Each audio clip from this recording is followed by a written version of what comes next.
আজি আমাৰ কেবিনেটত 6 জনগোষ্ঠীৰ জনজাতিকৰণ সম্পৰ্কত প্ৰতিবেদন আৰু প্ৰতিবেদনৰ পৰৱৰ্তী সময়ত হোৱা বিভিন্ন আলোচনা আদিৰ বিষয়েও আমি আলোচনা কৰোঁ।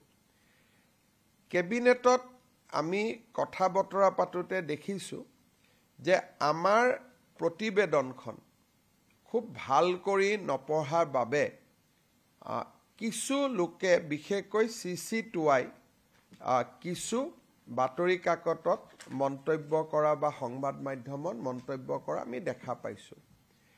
কেবিনেটে বিশ্বাস কৰে যে কেবিনেট কমিটিৰ এই প্ৰতিবেদনখনে 6টা জনগোষ্ঠীৰ জনজাতিকৰণৰ ৰাস্তাও মুকলি কৰিব আৰু বৰ্তমানৰ জনগোষ্ঠীখিনিৰো তিলমানো ক্ষতি নহয়। এই সংক্ৰান্তত যদি কেবিনেট কমিটিৰ ৰিপৰ্টখন বুজোতে পঢ়োতে কিবা অসুবিধা হৈছে তেতিয়াহ'লে কাৰোবাৰ মনত শংকা থাকিব পাৰে, কিন্তু ভাল কৰি যদি পঢ়ে শংকা থাকিব নোৱাৰে।